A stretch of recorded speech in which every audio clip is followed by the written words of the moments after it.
There's a lot of illegal shit going on in our industry. I am Jack Cavanagh. I am the brand that makes the funny videos on Instagram and TikTok. The most important thing for me, obviously, is number one, selling products. But number two is making people smile when they think of Stjarnagloss, even if they've never bought it. There is something super therapeutic in cleaning a car. Did you have a clean room as a kid? No, and still now, it's awful.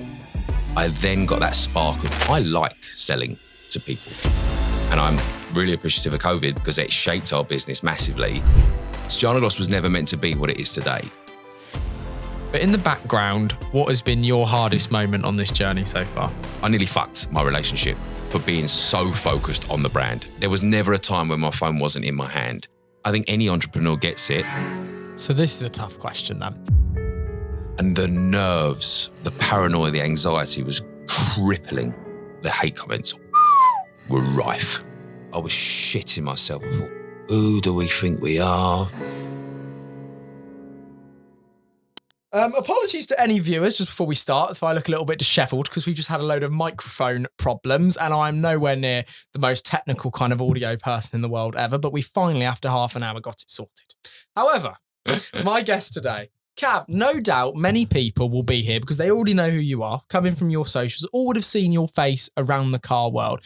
And my lovely friend Aidan, who is helping today on today's podcast, doing the audio levels, which just haven't worked for 30 minutes, was actually the guy that introduced me to you over a year ago, and I've been following your journey. But for anybody that doesn't know, who are you and what do you do? I want to start off by telling the people that are watching that I love you dearly. And if no one's told you today, you're absolutely stunning. So I am Jack Cavanagh, or most people know me as Cav, the face of a little detailing brand called Stjarnagloss. And I am the very proud dad of twin boys whom I adore.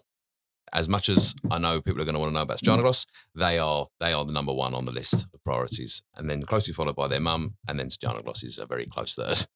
Now, I always believe to understand a journey, a road to success, where somebody has come from, you need to understand the kind of oven that they were baked in, what happened when they were younger, and understand that kind of childhood. So could you tell us about your earliest days growing up and what life looked like for you as a kid?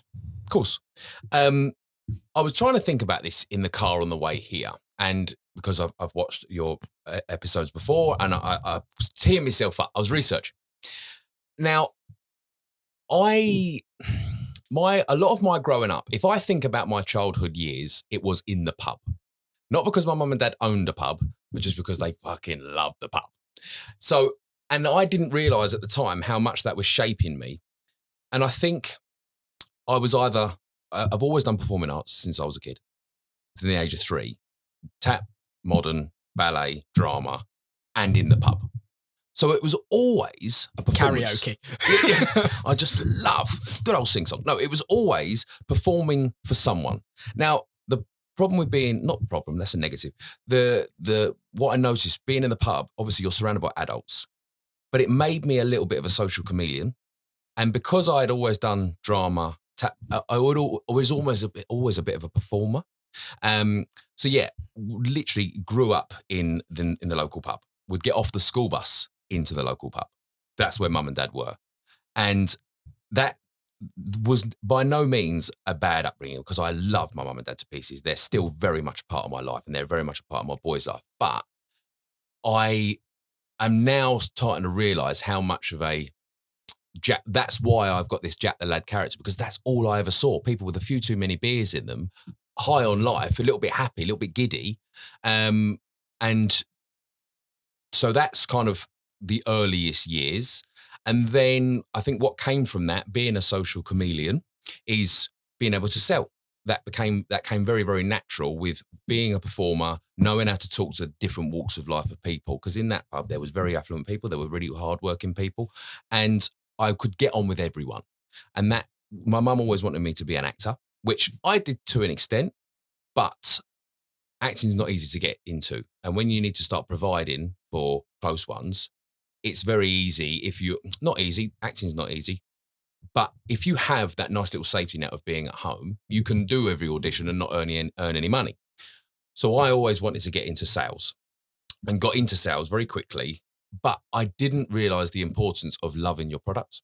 So I fluttered around in baggage handling from the ages 19 to 20. I don't know why. But I lost a lot of weight while I was there because it was very manual. And then I went up to World Duty Free.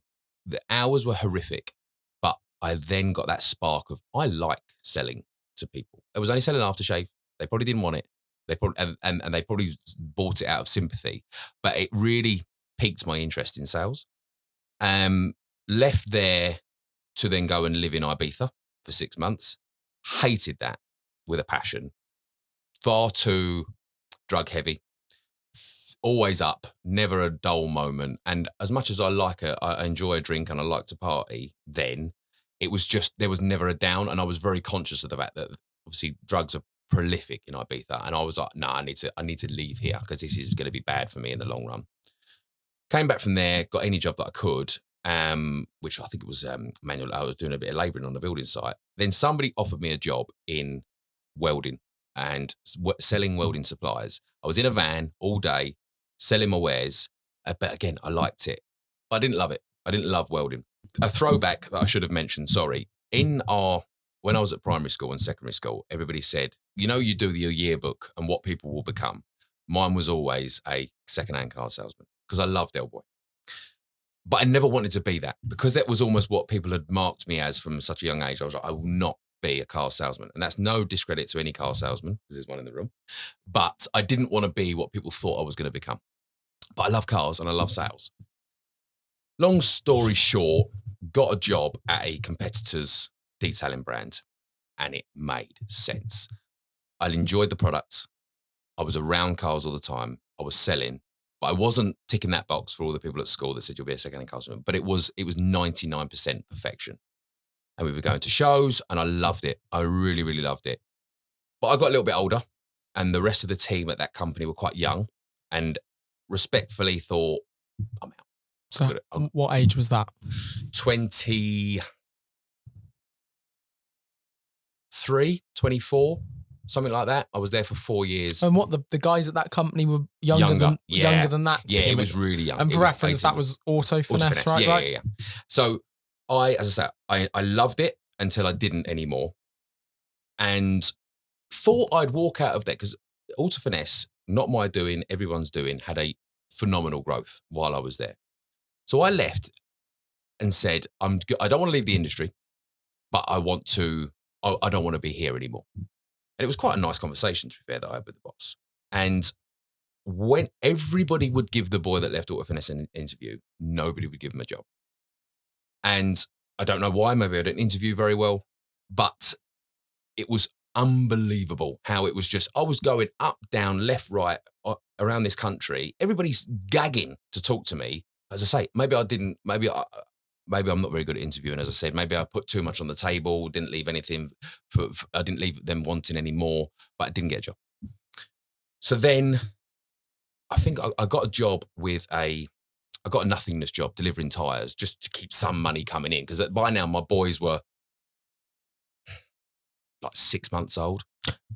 We fasted forward to that quite a bit because you've already got kids. Sorry. So that was another deciding factor as well. When I was at Auto Finesse, my fiance fell pregnant with twin boys, and obviously things change in your brain when you've got kids on the way or you've got kids. You can't be selfish anymore. You have to think about that.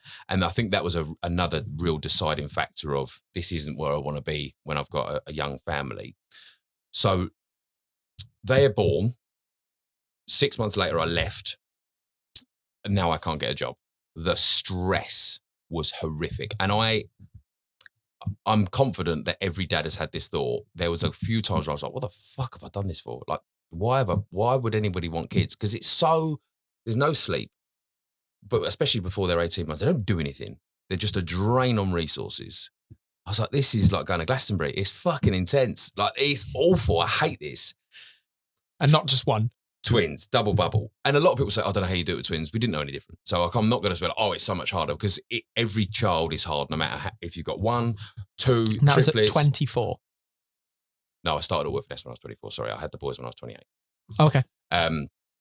And yes, they were I just didn't like it. And I had all this stress of not having an income. So then I went and got a little job at a tyre distributor, just delivering tyres. And I'd sent an email to Dodo Juice, who are the parent company of Stjarnagloss, said, have you got any work for me? And they emailed me back, instantly give me an interview straight away. And I thought, oh, it's going to be the same rinse and repeat as what's happened before. But the interview seemed a little bit more sincere and told me about Stjarnagloss, which is already a thing for them. They'd procured the rights. Stjarnagloss is 15 years old. They procured the rights and they needed a frontman for it. And I didn't realize how big of a part of my life it was going to become, because I was just going for a job. I was so desperate.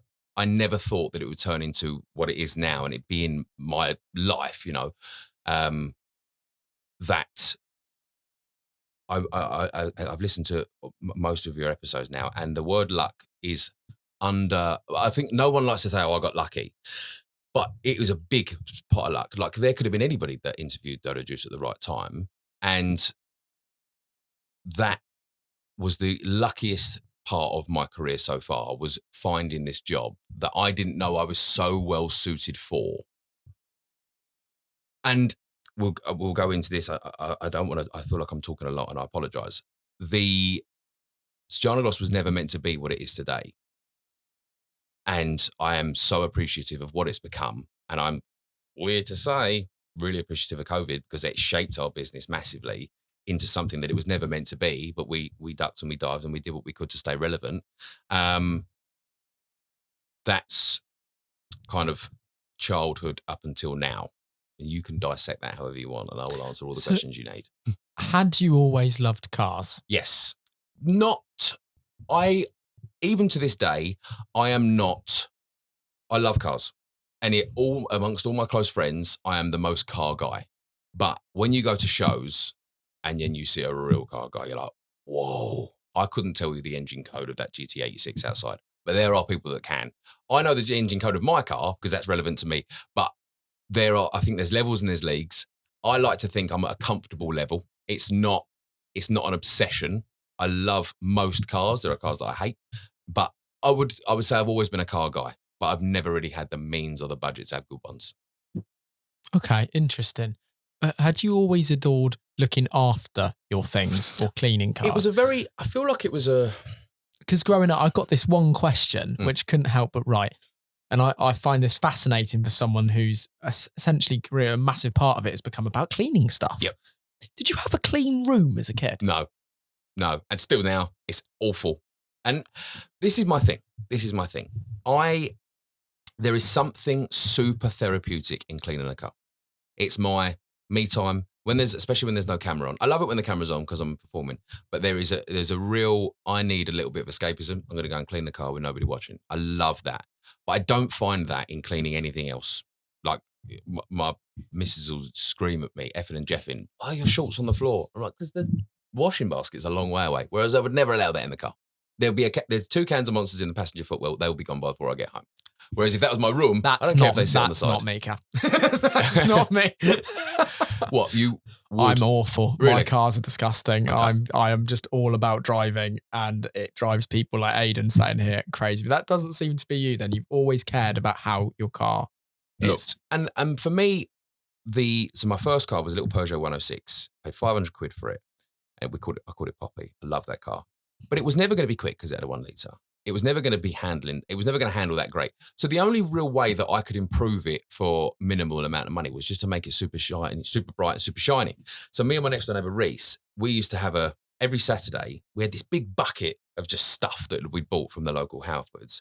And we'd just be, I'm going to try this. I'm going to try this. We were doing all arse about face. Like none of it made any sense. If I was a customer of myself now, I'd be like, mate, you don't know what the fuck you're doing. But there was something about it. I liked it. I liked improving the finish. And it was honestly, probably the shiniest 106 in the world. Wrote that car off. And then, which actually wasn't my fault. We were just getting up to a peak of how fucking impeccable this 106 was. Now it's fucked. Sorry, I hate to swear. You're right, mate. And then Chill. the next car was a Saxo VTR. Again, much quicker than the 106, but still not a fast, impressive car. But it was always super clean. And then another Saxo VTS, big dick swinger. And then I watched probably too much Snatch or Lock, Stock and Two Smoking Barrels. Got a Jaguar XJ, which I still love. Cool as fudge, not quick, very comfortable, but when they're clean, they've got so much road presence. And for a sub 10, to be fair, you can buy an XJ now for like $3,000. Were you at Auto Finesse at this point?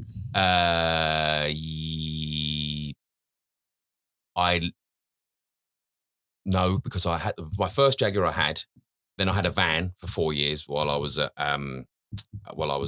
Wasp Supplies selling my welding stuff. Then as soon as I left that job, got another Jaguar XJ, and then I was Auto Finesse. So it was XJ, little gap, 4-year gap, for a 3-year gap, van, Fiat Doblo, hideous thing, good van though, and then another XJ. So you said that growing up that you're interested in performing, that you always knew that you wanted to be in sales or selling something, and you recognised what skills that you'd had from your upbringing at the point that you were basically at Auto. Yes. So those 4 years that you spent there up until that you said you were 28 and you had kids and all the rest of it, what would you say was the biggest thing that you learned about yourself then that actually prepared you for the luck that you fell into with finding Dodo? What I learned from that was, regardless of the product, people just love a conversation. I think, and I feel like I can engage conversation with anyone. Car care as a whole is very, what's the right word? What's the right terminology? I feel like if you're in car care, you might have to help me on wording this. If you're in car care, you know a little bit, but if you're outside of car care, it's very daunting. And I feel like I really helped break that barrier down of, I don't know the difference between a polish. I don't know the difference between a polish and a wax. And I feel like even now people are quite scared to ask that question. So understanding where people are at in their journey, would never dream of judging somebody because they don't know as much as the next guy. Having that, and there's a lot of that, especially in the modified car world. Some of these boys have got the most phenomenal cars, but have no idea how to clean them. And breaking down that barrier to entry. Let's get you better. Let's get you better at that, but not also making them feel stupid. And what were the other important things learned there? So in your simplest terms then, because there'll be so many people sat there right now going, what is the difference between a polish and a wax? Yeah. Answer that question for us. How would you describe that to somebody that you were saying that you were trying to help? To polish is to cut swirl marks out of paint, intensify gloss. A wax's first and foremost job is to protect the paint. So you would ordinarily improve the paint, brighten the finish, then seal that in. And that's why the process is so important, because if you wax a car, then polish it, or wax a car, then seal it in, you're undoing that work, because one, you're just going to be taking the wax off that you just put on. And two, if you then, because a lot of people say, I like to seal in my hard work. Sealants last longer than waxes. So if the wax lasts 3 months and the sealant lasts 5 months, you're only going to get 3 months out of that sealant because it's sat on top of something that's diminishing. But and that's a great question. I thank you so much for asking that. It's reading the comment section, understand, thinking, and again, not in a dickish way. Why don't you know that? How is that? How have you gone this far? Care about your car so much that you don't know the answer to that question. And I love that, because it then creates another video that I can go outside and make. And it's amazing. I can't help it, just because my hobby growing up was fishing and angling. Yep. How much you can relate to that, because there's so many things even in that they used to call it all the gear, no idea. Yeah. And you can spend all the money, but it doesn't mean dig. Yeah. But it sounds to me like the bit that you took away, to be fair, from your time there, was knowledge about product and process. Yep. It seems. So you ended up with the same skills that you had all the way through. You added knowledge and process. And then, as you said, at 28, ended up going to a tire company, trying to figure out what to do, and basically fell into what is called Dodo Juice. Yep. And if anybody has made a payment or bought product on Stjarnagloss, they may have actually seen at the bottom or on their email, Dodo Juice. Yep. So just explain again, when you joined, had they acquired Stjarnagloss? Yes, they bought the rights to the brand. But it was meant to be so Dodo Juice 15 years ago was very much the enthusiast brand, very popular culture, but had grown up out of the modified car world. And they wanted a brand to insert back in. They wanted a brand that went back 15 years to where they started at 18-year-old, 19-year-old, 20-year-old, something like that. But they were very aware and conscious that they weren't the people to do that anymore, because they're not in the catchment audience of 18 to 35, 40. So that was then my role. And I don't even think they realized how myself and those guys didn't realize how much that I would then become Mr. Stjarnagloss. And it worked tremendously, but that was their thing. They bought this brand to then reapproach the younger audience that were coming through, that had just passed their tests, because they knew that their core audience had grown up a little bit. They maybe were on this, maybe they now got a family car or something like that. And they also didn't understand social media very well. Whereas that was one thing I did learn from Auto Finesse, because he's very good at that. Or I would confidently say that Auto Finesse took detailing onto the internet, onto social media very, very well. Sexy marketing. So that was another thing. That was probably way more important actually than learning the products and the knowledge and the processes was really, really important. But how to market detailing products online was the number one thing that I took away from that. Because it's quite interesting, because one of my questions on here is actually because there are so many that have spawned into the space now, how does a detailing company differentiate itself when really you can't see how good a product is just by looking at the bottle? When you're picking up a bottle, it's all about the brand, the knowledge, everything you've learned about that company or been told. You can't see how good something is necessarily by looking at the bottle. There are some things, but the problem with our industry, it's very easy to fudge the results, because you only need to cut camera, do more of whatever you were doing, or use a different product, and then you cut back to it. Oh my God, that's amazing. Yeah, you didn't get that out of a hand polish. No way. And to be fair, it's only people that regularly make content on cleaning a car that would go, I smell bullshit. Joe Blogg's general public would never know. All you've got to do is change the camera angle to then it being believable. Oh, you just moved the camera. That's why it looks different. And it looks amazing. But there is so much smoke and mirrors in our industry. It's criminal. And my thing is being as honest as I can be. And I've said it countless times before. No, it's not perfect, but at least it's real, because the customer resonates with that as well. Because I think 10 years ago, you could have got away with it. Whereas now people are wising up a little bit. They've seen there's some forums on the internet. People are being called out for their bullshit. So if I become for a minute a YouTube troll commenter, and apologies everybody, like normal, it is ridiculously hot in this van and there is aircon coming soon. But if I become one of your YouTube trollers in the comments for a minute, and I say, oh, come on, mate, give it a rest. There's got to be one company that manufactures all this purple iron out stuff. And you're telling me if I take 10 bottles and have 10 wheels that are all the same dirtiness in front of me, and I spray all these products in the front, why is yours any different to it? Because it's higher concentration. And that's I love when those sort of, they're so angry. They're so angry and ready to argue that, and also I think that people expect me to then bite back. But that's when Jack the lad switches off, and then I just get super professional with it. And I explain, there are things like we said earlier on with Ford, before the podcast started, sorry, there's no reference to that. Ford got lazy with a couple of transits ago where they relied upon their name, and they could have brought out any old shit product. They knew it was going to sell because it was a transit. People are going to buy it. The builder's going to buy it. Then Volkswagen came along, and then Merc came along, and everyone starts making really good vans, and they're like, shit, we need to concentrate on the transit because we're losing sales left, right, and center. It's the same in car care. You can get real complacent. You made a good product, and you feel, okay, I'm going to water it down a little bit because nobody knows any different. I'm going to make a little more profit. Fantastic. We can't do that because we're still a very much growing business. And one thing we are super proud of, this is Dodo Juice, this is not my doing, is we make our own shit. There was something outrageous, like 500 detailing brands in the UK. There's 7 manufacturers. 500 saturated. detailing brands in the UK. Other than clothing brands, I don't think you get much more saturated than that. And do you think, say, 10 of those brands makes up 70% of the sales? Yeah, for sure. I wouldn't even say Stjarnagloss is in that 10% either, to be fair, because we concentrate on the modified carboys. When you've got Autoglim, Maguire's, Simonis, Turtle Wax that probably take up 60% of it because they're in every store available. You can get them in the range, you can get them in B&Q. I would say Stjarnagloss is in the 10% of the niche or the boutique. But that's another difficulty in our industry. You've got people that will not spend more than £3 on a bottle, and then you've got me trying to sell them 12 quid bottle of shampoo. So there's customers within customers as well. There's niches within the customer bases as well. I think my my customer base is the modified car boy and girls, sorry.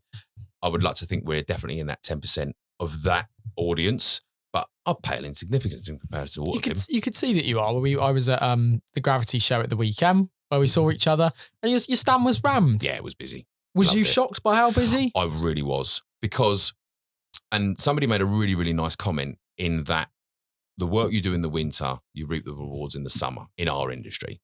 And it's so easy to forget how many people, and this is going to sound really egotistical, and I don't mean, I hate this. It's easy to forget how many people's day you've made by making them laugh in the winter, and they really remember that in the summer. And I was getting quite a lot of that, people coming over saying, just want to let you know that you helped me through a really shit day. And I don't think I'm doing that. I'm trying to sell them car shampoo.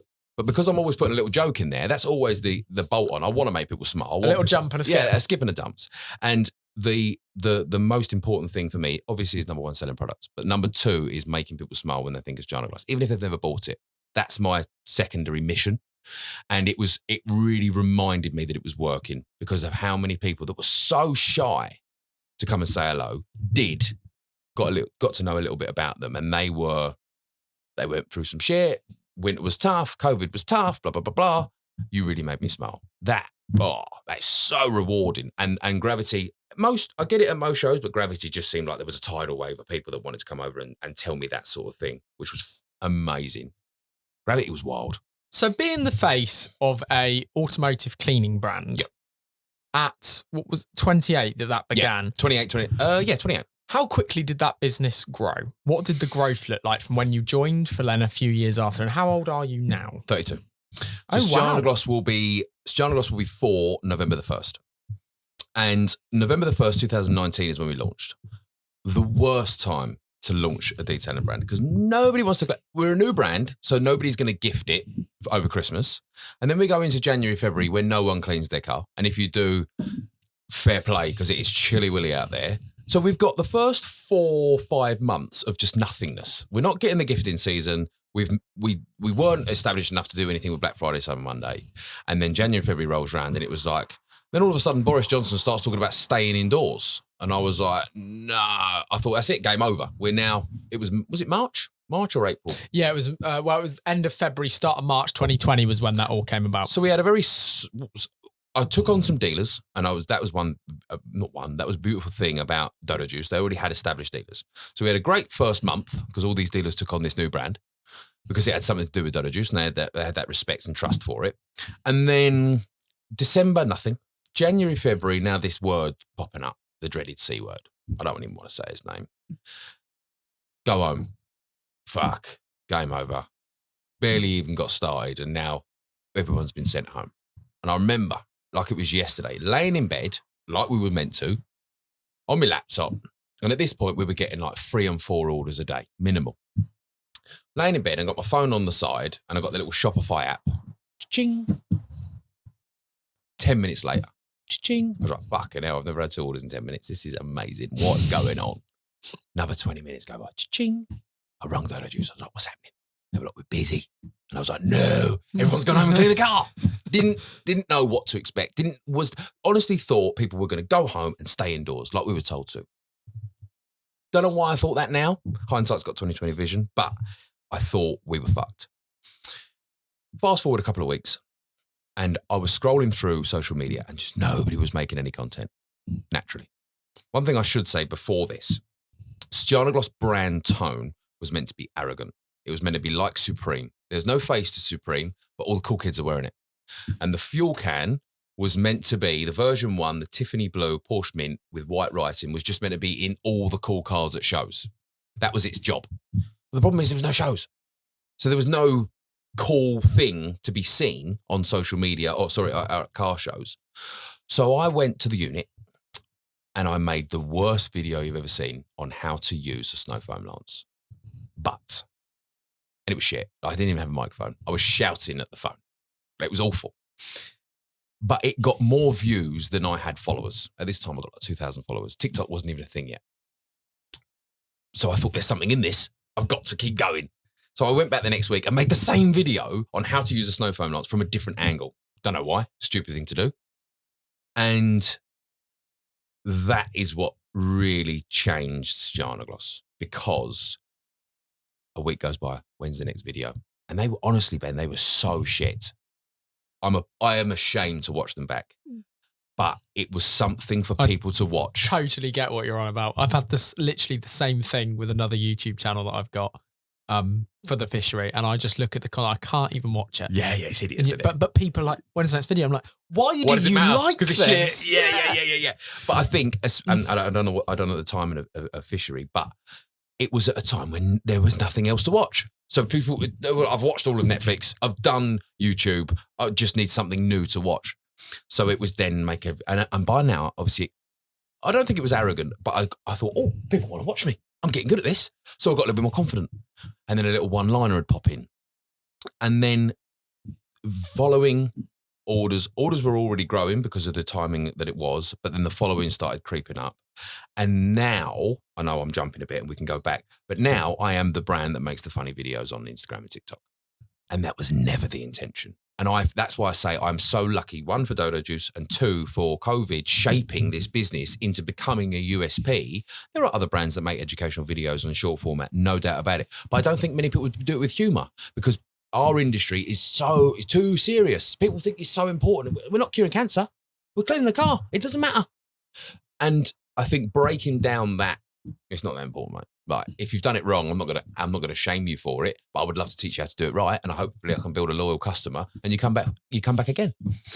So so we're out of COVID.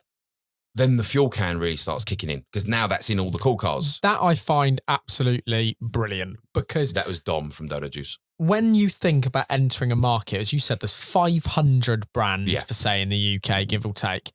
And every single one of them have got a bottle. So when anybody picks something up, it's normally a bottle. And the first time I ever heard of Stjarnagloss was when my friend that just happens to be sat in this van doing the audio levels over there spent what I thought was an obscene amount of money at a car show, Gravity, last year, and wandered over with this can that he'd spent, I believe, £350 on the premise that he could put the car on the stand. That was it, on the premise that he could take his car and put it on your own stand. And I was like, what is this brand?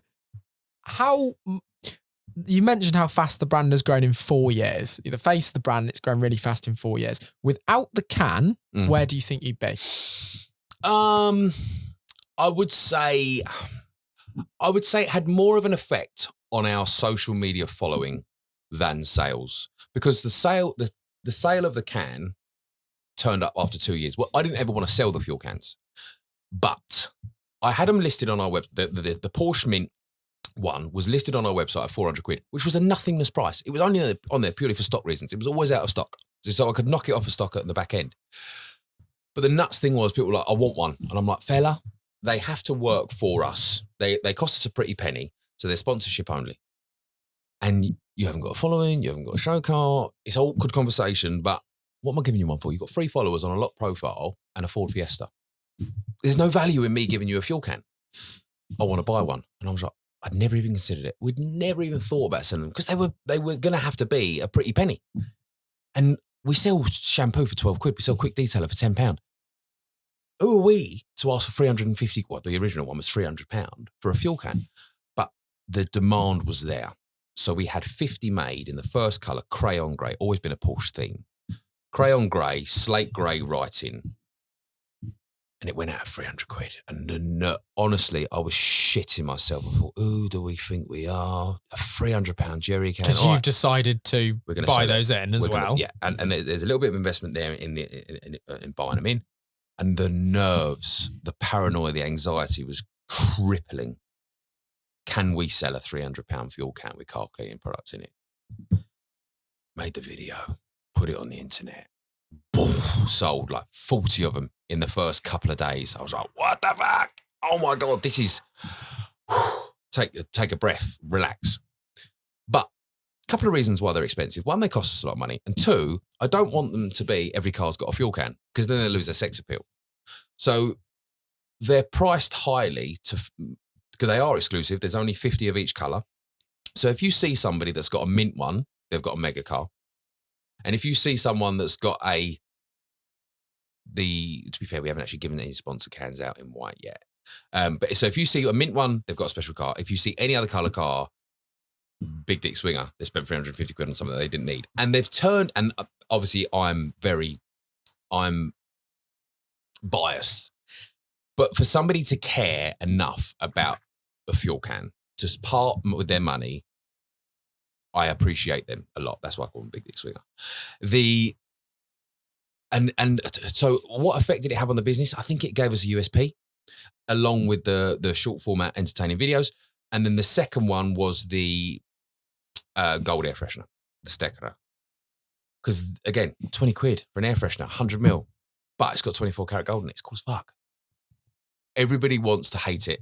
They smell it, they go, fuck, that is the bollocks. I need that. And £20, whilst it's a lot of money for an air freshener, most people have got £20. And obviously the gag or the story that I tell online is that it makes your willy bigger.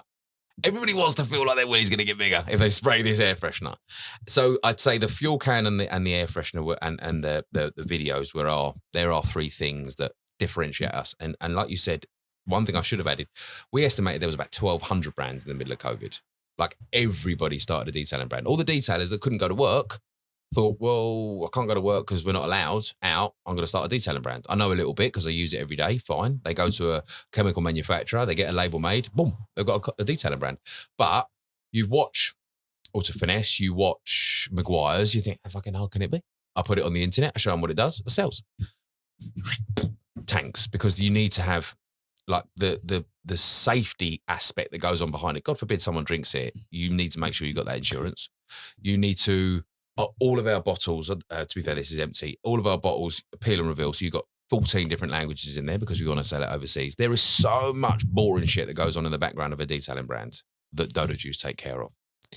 So this is a tough question then, because many people, I'm sure many of the followers just naturally assume that you are the owner of Stjarnagloss.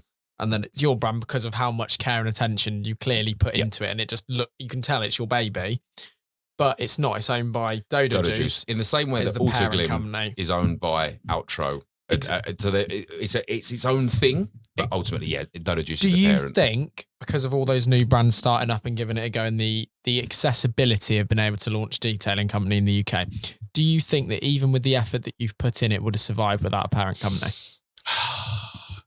It's a great question. And I have a lot of confidence in my own ability. I don't think we would be where we are today without Dodo Juice, but I do think I'd have had a fair go at it on my own. Now, that is not taking away from what Dodo Juice have done at all. The chemical being good is Dodo Juice's doing. The chemical being legal is Dodo Juice's doing. But the sale came from me. And they know that because they're not part of the sales process. So I think that we would be 2 years behind, maybe. I think, so one statistic I'm really, really proud of on our website is we have a 50% returning customer. On a growing business, that feels to me like, and now I'm not the best at reading analytics, but if 50% of people on my website are returning customers and 50% of the people are new, that feels like a great balance. I'm getting new and I'm retaining the old. My job is to get the new on social media, and it's the chemicals' job to get the old back, to buy again, to repeat. I'm so proud of that statistic. Now that's why I say half of where we would be, because I know I'm doing my bit in getting the new customer, and I know Dodo Juice are doing their bit by retaining the customer by making a great product. Because you can sell a shit product once, they're not going to come back for it again. So without them being the chemical manufacturer, I feel like I could have got piss in a bottle and sold it once, but I wouldn't have had that repeat business because it would have been an enough product. Now, there are brands out there that do sell piss. I don't know how they do it. But that is another reason why I come across so cocksure of myself on camera, is because, like you said earlier on, I know that I'm only as good as my word. If I tell you a product is going to give you this result, it's because it just did. That is literally what I've just filmed. I can't fudge it, because the day that you do is the day that the trolls turn up on the internet and you are fucked. You are wrecked. Sorry, I'm swearing a little bit. Another big help for the brand was the arrival of Top Gear. That Tess, hopefully she's watching this, is a drifter, female drifter that I've known for years. She worked with the BBC on another TV show. For the life of me, I can't remember what it's called now, and I apologise. when COVID kicked in, they needed to make some COVID sensitive content. Cleaning the car is very safe because there was two of us who could work opposite ends of the car. It was something that a lot of people were doing. So they had the idea of this thing called Top Gear Clean Team. And ultimately it was how clean is your house for cars? They had 10 disaster cars that needed cleaning. They needed a presenter and they needed another person to help that person clean it. Needed a presenter. Rang me. I was like, nah. I've been the biggest fan of Top Gear since it ever started. Well, since I remember. They need somebody. And I was like, fuck. This real pinch yourself moment.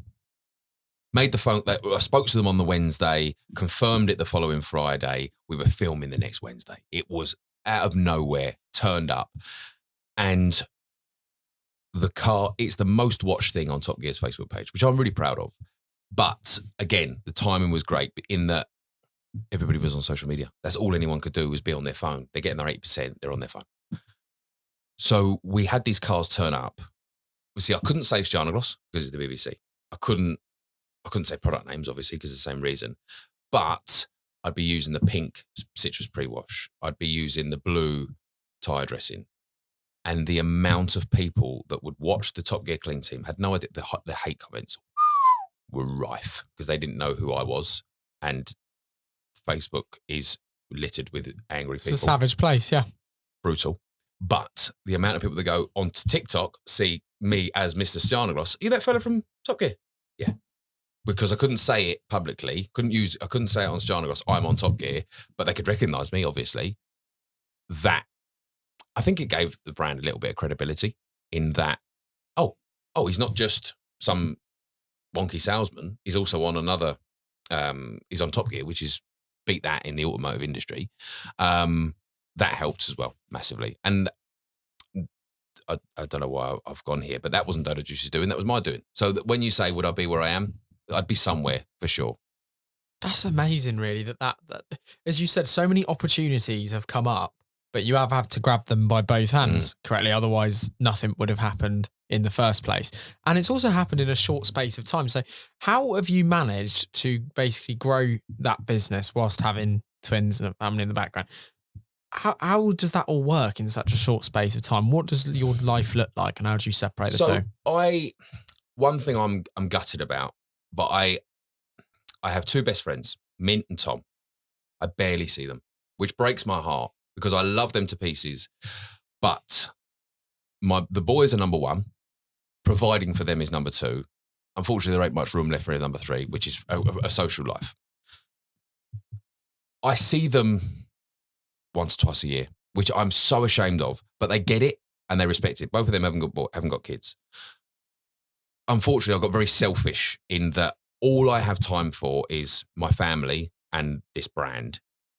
So it's just my life, my world. One thing that I really had to notice, and Natalie's going to watch this, I nearly fucked my relationship with Natalie for being so focused on the brand. There was never a time when my phone wasn't in my hand.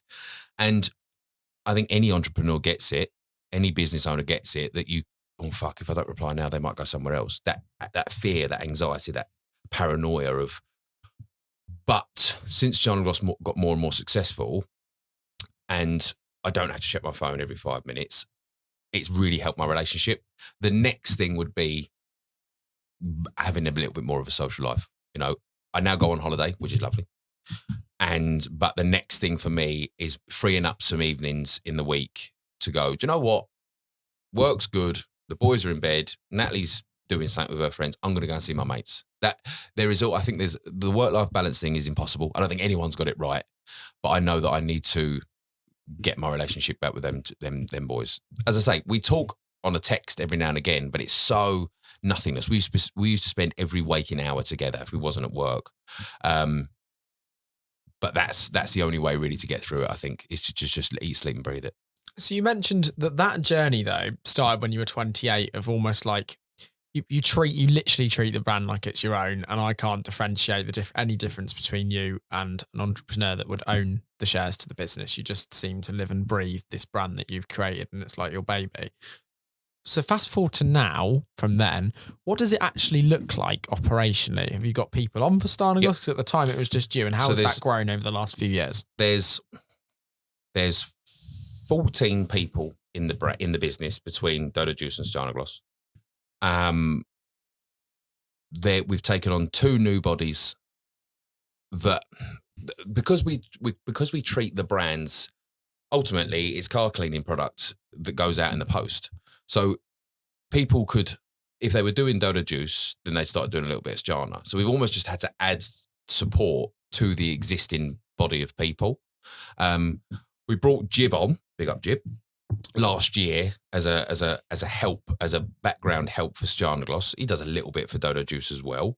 But the business, Dodo Juice run a very well-oiled machine and were ready to take on more workload. So then it was just sort of going, right, now this thing is at its limit. This area, production, is at its limit. We now need to take a body on for that. This order fulfillment is at its peak. We can't kick any more orders out a day, and we've got more orders. We now need to take another body on for that. So there is I've been so lucky in that I didn't have to go through that headache. It was just adding bodies rather than creating a job and working that out. There are 4 new people since Stjarnagloss has come to fruition, but it would be unfair for me to say they're all Stjarnagloss because they're all doing a bit of everything. There are more. Dodo Juice do an amazing job at trade, overseas, pallets, loads and loads and loads. But Stjarnagloss is stronger in direct to consumer because obviously social media hands into that. There's new bodies, but you wouldn't ever say that this one person only works for Stjarnagloss other than me. And you wouldn't say that this one person only works for Dodo Juice other than the 2 directors, really, because they're predominantly 99% spending their time on Dodo because they help me where I need it, but they don't help me make a video. I see this with a lot of detailing brands. You might be able to throw some more light on this. How big is overseas for a detailing brand? Depends on the brand.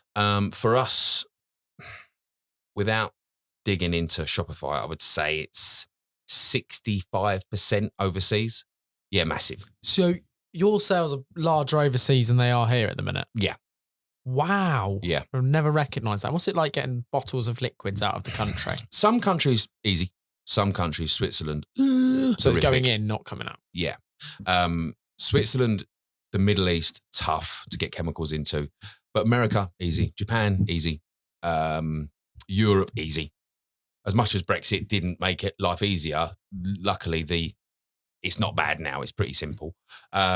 But yeah, I'd say 65% is going overseas. And that's not the case with all brands. Obviously, I'm not going to name any names, but some brands only care about the UK. Fair enough. But we want it to be more than just the UK. And that's partly because Dodo Juice they crushed it 15 years ago and they went into new markets. So it was, and the journey that they had was, okay, we now sell to China. So we've got to put Chinese on the label. So when Stjarnagloss was being made, they're like, we've done it for Dodo Juice, we'll do it for Stjarna. So we definitely had a head start in that respect as well. We were ready to sell overseas, whereas you should not send a product overseas to a foreign speaking language without their language on the label. Loads of brands do it. It's criminal. But there has to be a poison number on it as well. So if somebody drinks it, the doctor needs to be able to recognize that number, make a phone call, know what's in it, so know how to treat it.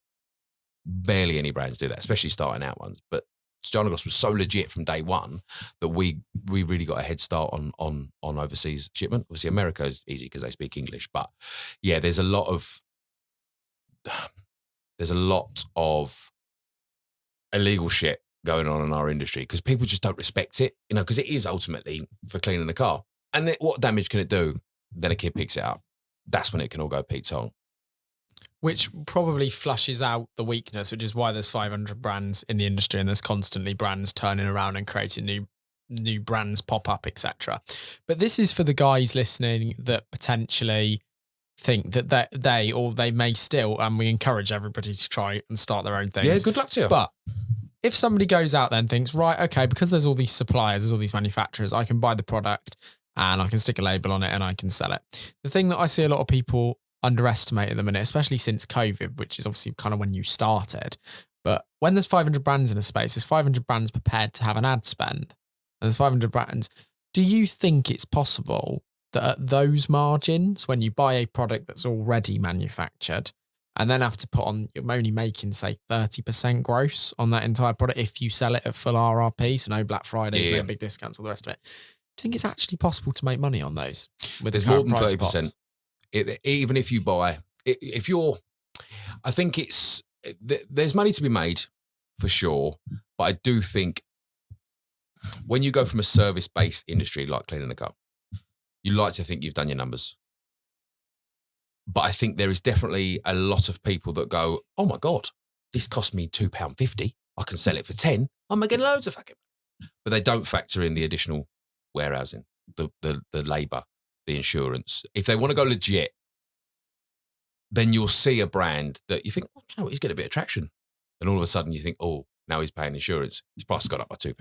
Then all of a sudden his price is up 18 quid for something that was 9, because fair play, he's doing the right thing to be able to make a little bit of money and stay legit. And then he prices himself out of the industry. Nobody gives a shit. If yours is 18, his is 9, and they do roughly the same thing, I'm not paying £18 for that one. That's the beautiful thing about making your own products. You're cutting out a middleman so that you can allow for all those additional expenses like advertising and building cars. I mean, I'm very lucky that we get to build the M3 and the Saab and stuff like that. But that's all got to be fucking paid for. And so I think if you're new, starting out, white labeling, it's tough. Very, very tough. If you want to be legit, I think you could probably get away with working skinny, selling only in the UK, using other people's material safety data sheets. You could do it, but there will be a time where you want to go overseas, or there will be a time where the UK market plateaus. You found all your customers, and yeah, the price needs to go up. And I do feel for them, because it looks so easy until you want to start building a car. You're like, oh, there's not much money left in the end of the pot. I reckon one person, there's a brand on TikTok that popped up the other day, and he's just kept going. But I wonder when he's going to run out of puff, when he's like, I'm making enough money to feed my family, but I can't really grow the business. I can't do the next exciting thing. And it's not COVID anymore when people are desperate for content. There's almost so much content out there that it becomes who's got the best content. And if we look at some numbers, you've built up over 300,000 followers across all your platforms in those 4 years. And would you say that, I kind of know the answer to this already, it's kind of a stupid question, but it shows the relevance of it. If you took social media away from Stjarnagloss now and said you couldn't post for a year, do you think the brand would survive? By the skin of its teeth. Only because my 3 best distributors don't use my content. And they would probably just keep us afloat. But would my sales exist? No. In that 4 years of crazy brand growth, you've mentioned that you've maybe had to even let some friends go to manage the growth and actually get the brand to where you want it to be, to achieve your personal goals, to manage your family. Most people that I speak to, because their brands have been going longer than when COVID was around, would say that COVID, for whatever reason, either made or break them. It clearly kind of made your brand. But in the background, what has been your hardest moment on this journey so far? In the first 2 years was energy levels, in that it was just getting minimal sleep at home, and then trying to be upbeat and positive and creative and innovative with what we were doing, because as you said, and I've said, it's a saturated market. So to try and do that on 2 and 3 hours sleep was very, very tough. Like genuinely, these grey hairs in my beard popped up at the 2 year mark. 2 year mark of the boys. So a year and a bit of the brand. Tough.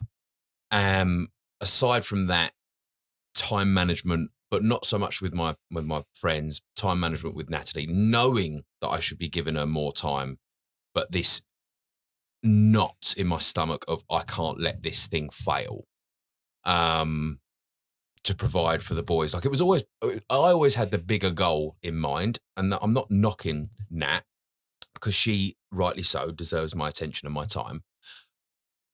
But I'm doing this, and she gets it. Like she said to me 1,000 times, I know you're doing this for the brand, but what about this relationship? There and thereabouts. It was so tough to put the phone down, try and be in the room present regularly. You could do it once and then you can just go back to your old ways, but to actually make that change was really, really tough. And only on Monday just gone, the bank holiday that we just had after Gravity, I had a real amazing moment to myself in that we'd had a pucker weekend. We had all these people coming to see us. We had the best monetary value show we'd ever had. And then I took, me and Nat took the boys to Old McDonald's farm, which was naff. But they were having the best time. I didn't feel the need to be on my phone. I knew we'd made some money. I knew that next week we had things to do and I could just be in the moment, enjoying it with the boys. Real shoulders drop. Fuck, we're getting somewhere now. And it's nearly 4 years. And it's only now in the past few months where I've gone, this brand isn't going anywhere anymore. I don't feel like if I don't put a video up or a post up for a day, it's not the end of the world. It doesn't matter. That work-life balance, to summarize, is the hardest bit, and the conscientiousness of, it rattling around in my head. Am I doing the right thing? So would you say that it's almost like an internal, because it's really hard with some kind of people that lead companies and entrepreneurs, MDs. I feel it with stuff that I do, because where I feel it is if I feel that I haven't been working hard enough. And I think now it's quite funny because maybe 4 years ago, my friends would have turned around and thought that I was just swanning everywhere and doing anything. But I think as they've even got to know me even more now, they do think, fuck, he just doesn't stop. And a few mates that have hanged around me for days go, he doesn't stop. But what I get inside of me is almost like an itch, and it drives me. If I don't think I've been working hard enough to myself, the internal punishment that I give myself is crazy. Would you say that you almost feel like you're running on a battery level in a way that when you haven't put posts out and when you've done stuff in the past that it was falling down, you had to do something again to energize it back up to give you the time to live a little bit? Yeah, for sure. Mine was always, yes, definitely. In that, and it's always it's a silly one in that if my video, I judge I judge what I'm doing based on the views that I get, because you get more views, you get more sales. If my video tanked, wasn't very good, didn't get good views, the pressure I would put on myself to then make a better one would be unbelievable. And I'd go from doing 2 or 3 takes to 50, 60 takes. Results driven. Yeah. And that is definitely so. And another one, if I've got no ideas for the next video, I get really panicky. I started writing them down. Oh, I'll do that one today. I've got this car in, I'm going to do that video on it today. So planning definitely helps me relax. And the as I said, the views get people on the website. People on the website, as long as you've got a 2% conversion rate, just get that number up with the amount of people that are on your website, you're doing something right. That's definitely the way that I measure how hard am I working? How prepared am I for the future? How do I see, are we going to be all right through winter? It's that list of content creation ideas, brand projects. And that's a huge thing then. So, because in paving, previous business, it used to look like a mountain our years of sales. It just tanked in winters. Is it the same? Yes, you just absolutely. tank? Absolutely. People January, February is the website on, what the fuck's happening? And then March kicks in. You get this year was strange because we had that constant fear of nobody's got any money. So it definitely kicked in later, more like April, May, which was nerve-wracking. But yeah, mountain, as soon as that sun comes out, naturally, I get it. People go out and clean their car. Like you get that, I'm going to clean the car this weekend. Then the shows kick in. That keeps you going. And then September's still quite warm, so we still get it. But then October, a bit quiet. And then November, Black Friday, Cyber Monday. And then you get the gifting season again. But then January, February is just but nice because we're in the process of moving. So we've got a much bigger premises, which we're excited for. But at the moment, we're like, we don't want to move. We ain't got time. So going to that next level again. Yeah. But it's nice that we can sort of go January, February. Don't want it to quieten down, obviously, but naturally it will. Let's build this new place up. And taking it back, you never thought then 4 years ago, what would you say to the guys that are at the car show that are a little bit lost, that have just left the place where they thought they were going because of a big life change? Because you openly say this opportunity landed in front of your lap, but do you think it's because you did keep going to every interview? Yeah, I'd like to think so. I think the one huge I don't know. Yes, it definitely did. Perseverance will always prevail. But what helped me understand that I wasn't wasting people's time or wasting my own time at these interviews, and this is a strange thing to say. When I went to an interview with a brand, I'm not going to say who they are because I don't want to give them the limelight. They asked me, what would you do about this? And I told them, I wrote this beautiful business plan. And then 6 months later, Stjarnagloss had just started. They did it word for word. They just took the idea. And I'm an idiot. I'm a fucking knob for giving it to them, obviously. But that, knowing that I wasn't wasting my time, well, I did waste my time, but I was adding value in these interviews. Maybe I genuinely don't know, because there's a couple of brands now, and I don't mean this in a dickish way. They'll come up to the stand and go, "Fuck me, why didn't we give you a job?" And I'm like, "You're a fucking idiot." But that feels good as well. But yeah, at the time, it was very hard to see why am I persevering. But now it all makes sense.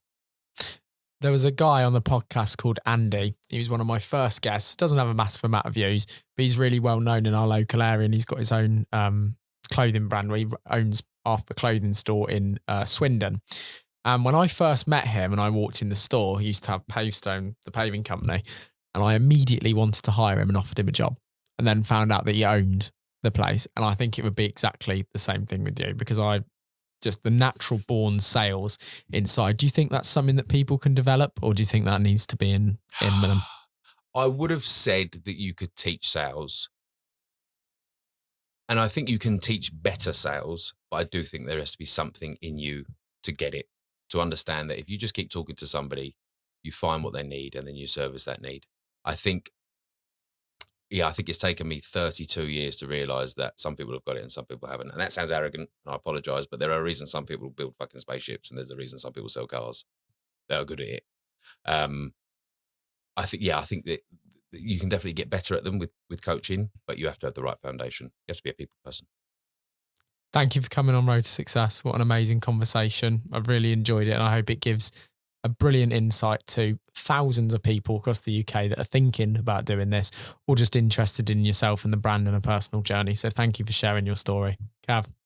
Amazing. Thank you so much. Cheers. I love you, but if you're thinking about starting your own, fuck off. Many channels out there end up launching merch stores, but normally these are cheap, low quality items with someone else's logo on you don't even want. For Road to Success, we tried to think outside the van. Therefore, we're going to be turning our favourite sayings from our most popular guests into quotes that you can buy as motivational artwork that comes framed, ready to hang on your wall in your space. You can choose to shop via business or sport categories, or just buy your favourite guest.